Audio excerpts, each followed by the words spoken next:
Imagine a city that grows its own food in shimmering towers, a place where lettuce, tomatoes, and strawberries are harvested right next door to where you shop.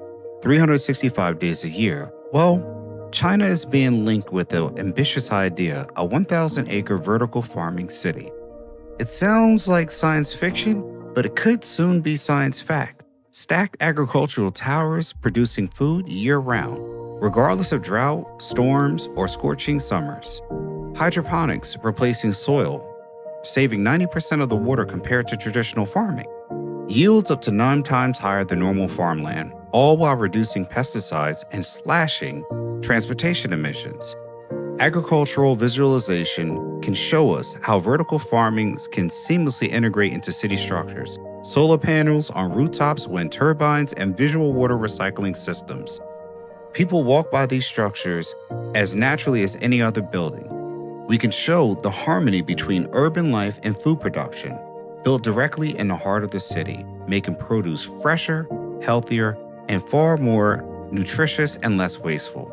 These can be powered by renewables, recycling water and nutrients in a closed-loop ecosystem. It's a dream that could redefine food production in an era of climate change and rapid urbanization. Here's where fact meets vision. China's vertical farming industry is booming, growing 40% year over year in 2025. Driven by hungry city populations, in Beijing, a vertical farming innovation center already exists. 3 floors of stacked crops, water recycling, and passive heating and cooling. We can show you a real vertical farming operations that could likely be around the world. Facilities in Japan, Netherlands, and Singapore. They show both promise and some limitations. Some of the impressive technologies and others showing industrial scale that can be required in infrastructures requiring energy. Small compared to a city, but real tests, that start. Globally, vertical farming is gaining traction, but cost and energy remain big hurdles. So no, but a 1,000-acre vertical farming city hasn't been built yet, but the foundations, the research, the tech, and the policies are all starting to line up. The benefits, if realized, is food security. Cities feeding themselves, reducing reliance on fragile global supply chains, and climate resilience. Crops safe from floods, droughts, and wildfires, and any other diseases that could be global. Environmental gains, less deforestation, lower emissions, and cleaner water.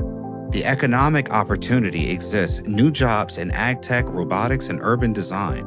More sobering are things that show the challenges that massive infrastructure of the electrical grid, expensive construction and maintenance.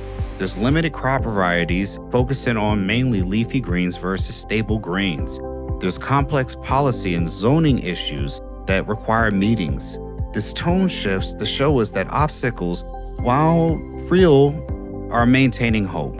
Challenges that remain are the energy demand that we talked about, climate control, and LED lights that require massive power unless renewables do catch up. The high cost. Towers, automation, and tech aren't cheap to build nor maintain.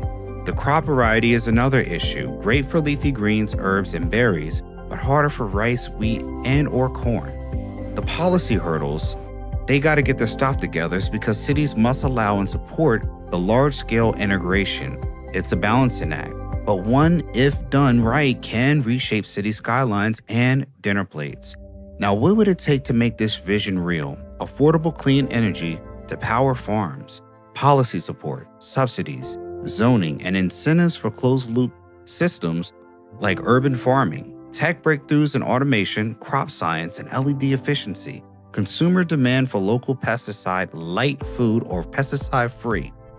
This suggests it's not really about one city or country, it's about global transformation. If these pieces can come together, the idea of vertical farming cities won't just be hype, it could be the backbone of how we feed nearly 10 billion people by 2050. China's rumored vertical city may not yet exist in scale, but it sparks a powerful question. Will farms of the future grow upward instead of outward? The answer could determine how we eat, how we build cities, and how we survive the changing planet. Ancestry Lands is promoting generational wealth through land ownership and financial awareness to empower everyone everywhere.